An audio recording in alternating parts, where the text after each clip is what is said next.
बेटा कब कहां कैसे कौन सा रुख लेगा यह वैश्विक समाज, कौन सी घटना किसके दिल और दिमाग पर क्या असर डालेगा, वो क्या अपनी सिक्योरिटी करेगा, क्या ऑफेंस करेगा, कुछ नहीं कहा जा सकता। क्योंकि कबीरा इस संसार में भांति भांति के लोग, जिन बुझी तिन जाया, जिन खोया तिन पाया, जो ढूंढेगा वो पाएगा। कहने का मतलब यह है 24 फरवरी को 1 वर्ष पूरे हो जाएंगे प्रत्यक्ष रूप से यूक्रेन और रशिया के युद्ध का, जो अब तक तो 2 पक्षीय युद्ध है।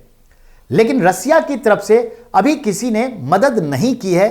चोरी छुपे कोई कर रहा होगा तो वह अलग बात है, ठीक है। लेकिन ईरान ने कुछ ड्रोन दिए हैं ऐसा माना जाता है, कुछ मिसाइल्स दिए हैं ऐसा माना जाता है, और कुछ चीजें चाइना ने भी दे रहा है, देने वाला है, ऐसी संभावना व्यक्त की जा रही है।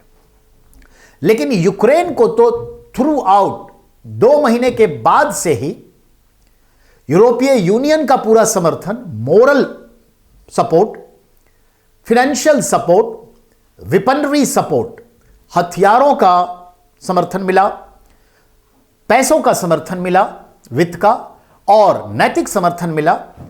और समर्थन ही नहीं मिला, सहभागिता भी दर्शाए। यूरोप के नाटो देश के एक देश के सरबरा यानी नेता वहां जाके उनसे मिले, मैदान जंग में भी गए। मिलिट्री भी चोरी छुपे लड़ रही है नाटो की, नो डाउट। सारा टेक्नोलॉजी दे रहा है, वेपन्स दे रहा है, पैसे दे रहे हैं।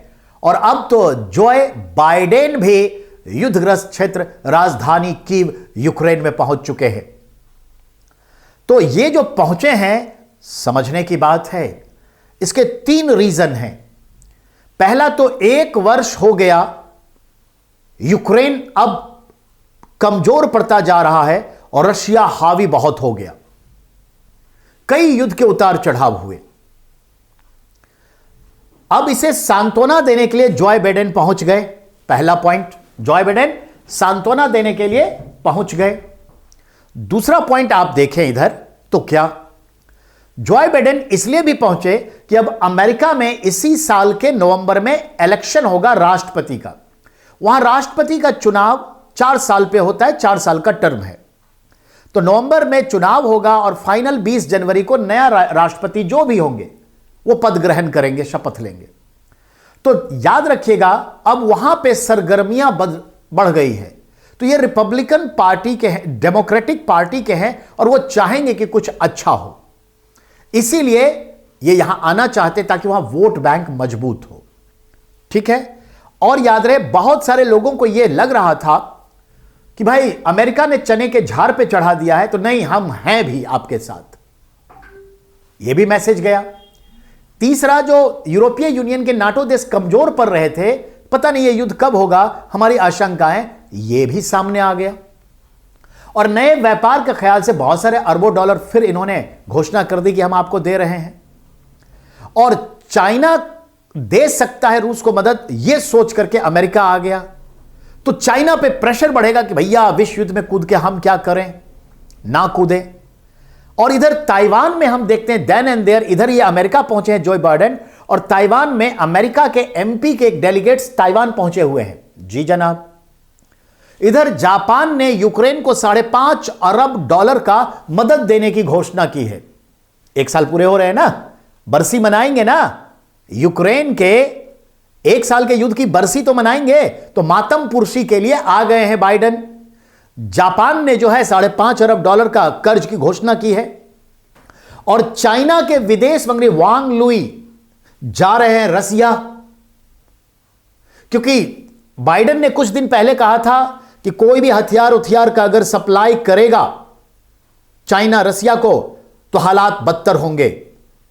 और यह पहुंच भी गया खट से। अब यह जो है 1-2 दिन में रसिया पहुंच रहा है विदेश मंत्री चीन का। तो देखिए ये जो सारी घटनाएं उसको जोड़ के देखिए, स्थितियां बड़ी क्रूशियल होने वाली है। उसके कई रीजन निकल के आएंगे। पहला रीजन आपने यह देखा कि अमेरिका में इलेक्शन है, बिजनेस है, नाटो 1 साल युद्ध के हो गए, मातमपुरशी मनाना है ये। और रशिया अब हावी हो रहा है। और चाइना में फिर अगले साल इलेक्शन होंगे। हमारे यहां जब होता है तो उसके एक साल बाद चाइना में हो जाता है। तो ये चीज है, पर कुल मिलाकर के स्थितियां विकराल है। और देखिए, मैंने कुछ कमेंट किए, हालांकि कमेंट उचित नहीं है, लेकिन मैंने ऐसे ही कर दिए। ये जो बुरा हाल है, देखिए कितना पीड़ित व्यक्ति के रूप में दिखाया जा रहा है। और दादाजी आ गए हैं पोते को संभालने के लिए, दादा आइलो। अब आइए, ये यूएसए के जो प्रेसिडेंट इलेक्शन है उसकी वजह से इसका आना हुआ, तो प्रेसिडेंट इलेक्शन का प्रेशर है। अब आइए, दूसरा क्या है, तो याद रखिएगा, ये एक्चुअली देखते हैं जेलेंस्की की बर्बादी का जश्न मनाने आए हैं। तो याद रखिएगा, एक तो ये बिजनेस करने आए हैं, जश्न मनाने आए हैं, और यूक्रेन के, ठीक है, तवे पे ये अपनी रोटी सेक रहे हैं। तो यूक्रेन एक जलता हुआ तवा है, जलता हुआ तंदूर है, जिसमें ये बाइडेन नाम का व्यक्ति जो अमेरिका है, अंकल सैम है, और जो नाटो है, अपनी रोटियां सेके जा रहा है। जल कौन रहा है, तंदूर कौन बना हुआ है, और तंदूरी मुर्गी कौन खा रहा है, समझने की बात है। ये नाटो खा रहे हैं। सवाल ये है बेटा। तो इंटरनेशनल रिलेशन बहुत डिफरेंट चीजें होती है। Okay, next one.